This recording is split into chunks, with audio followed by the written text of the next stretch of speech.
नाम करता हूँ।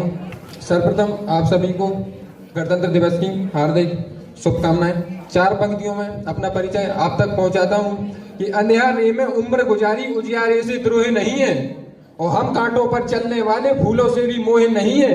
कुटियों की आरती उतारी राजमहल को दान दिया है, भीख नहीं मांगी सूरज से जुगनू को सम्मान दिया है।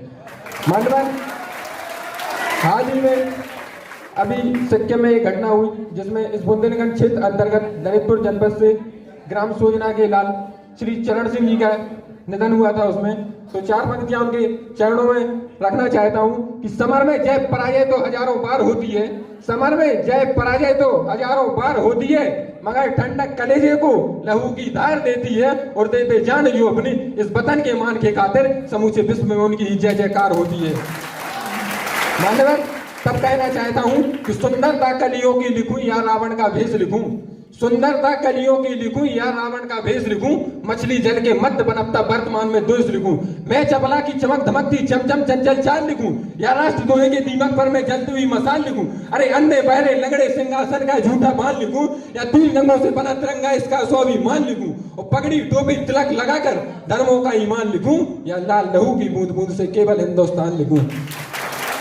मान्यवर, तब कहना चाहता हूं अगर कविता और कवि क्षेत्रों को कहीं सम्मान मिला है तो सिर्फ इस बुंदेलखंड की मिट्टी पर मिला है, क्योंकि जब महाराजा छत्रसाल के यहाँ महाकवि भूषण जाते थे तो जिस पालकी में महाकवि भूषण बैठते थे उस पालकी में स्वयं महाराजा छत्रसाल अपना कंधा लगाते थे। तो आप सोच सकते हैं कि इससे बड़ा सम्मान और क्या हो सकता है।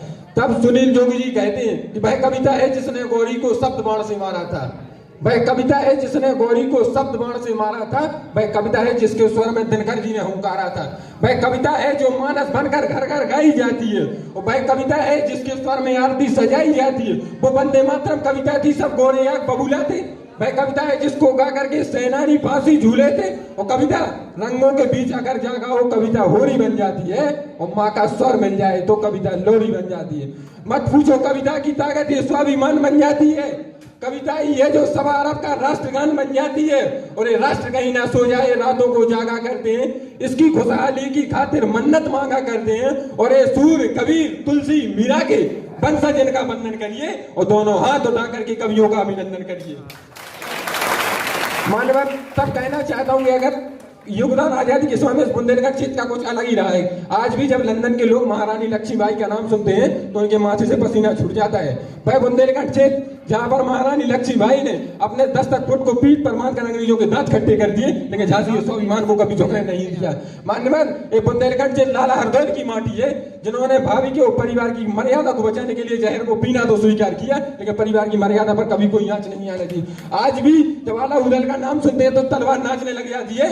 मान्यवर, भाई बुंदेलखंड क्षेत्र जहां पर महाराजा छत्रसाल ने मुगलों की गर्दन को काट करके उनके लहू को पार कर अपनी प्यास को बुझाया हो, उस बुंदेलखंड की मिट्टी से जुड़े हुए हैं हम लोग। तब बिहारी जी कहते हैं कि अंबर के बीच में प्रवाह पवन मंडल को, अंबर के बीच में प्रवाह पवन मंडल को मंडल के बीच में झला झल झाका है, झला जल तेज भी तो झला जल जाग रहो, जला जल तेज बीच धरातल ताका है। वो कहा तो बिहारी इस खंडन में खंड रचे, और खंडन के बीच नौ खंडन को नाका है, और नौ खंड बीच में ब्राजवीर भरतखंड, भरतखंड बीच में बुंदेलखंड वाका है। मान्यवर, जो सर वर्दी पहने हुए बैठे इनके सम्मान में भी अगली बात रखना चाहता हूं। जब 26/11 को मुंबई में हमला हुआ तो अफजल कसाब ने तुकाराम, एक सिपाही तुकाराम मोबली ने अफजल कसाब के सामने आके जिंदा पकड़ दिया। उस दिन पाकिस्तानियों को इस बात का एहसास हो गया है कि पाकिस्तान की बंदूक की नाल में गोलियां कम पड़ सकती हैं, लेकिन हिंदुस्तान की वर्दी का नाप कभी कम नहीं पड़ सकता है। मानवर, अंतर्बंदी रखना चाहता हूं, मेरी उम्र 18 वर्ष है, और हिंदुस्तान के नियम में व्यक्ति कभी भी उम्र से बड़ा या छोटा नहीं होता है। मेरी उम्र से मात्र 5 वर्ष बढ़कर ठीक वही क्रांतिकारी की बात कर रहा हूं जिसने हंसते हंसते भारत देश की आजादी के लिए फांसी के फंदे को चुना था। मान्यवर, मैं बात कर रहा हूं शहीद आजम भगत सिंह जी की। जब भगत सिंह जी को फांसी हो रही थी तो उस टाइम उनसे मिलने की किसी को इच्छा नहीं थी, सिर्फ एक महिला उनसे मिलती थी। तो भगत सिंह जी ने उनसे कहा कि बेबे मैं आपके हाथ से रोटी खाना चाहता हूं। तो उस मां ने कहा कि यदि आप हमारे हाथ से रोटी खाओगे तो आपको मोक्ष नहीं मिलेगा, मुक्ति नहीं मिलेगी। तो तब उसने कहा, ये भगत सिंह जी ने कहा कि एक बेटे को मुक्ति तब मिलती है जब वो मरने से पहले अपनी माँ के हाथ से 2 नमानी खा दी।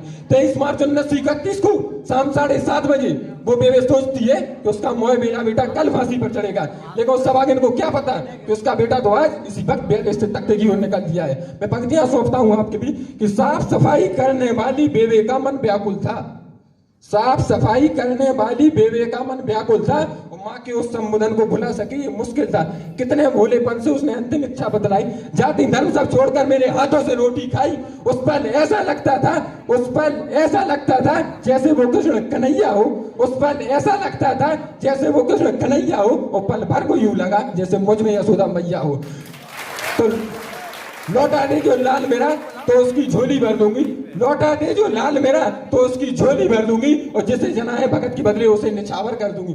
मन ही मन में जाने क्या क्या बेवे सोच रही थी, टप टप गिरते आंखों से वह आंसू पहुंच रही थी। तो अनायासी कानों में एक स्वर आकर के बोला, अनायासी कानों में एक स्वर आकर के बोला, रंग दे बसंती चोला माई, रंग दे बसंती चोला, रंग दे बसंती चोला माई, रंग दे बसंती। बहुत बहुत धन्यवाद। जय हिंद, जय भारत, जय बंग।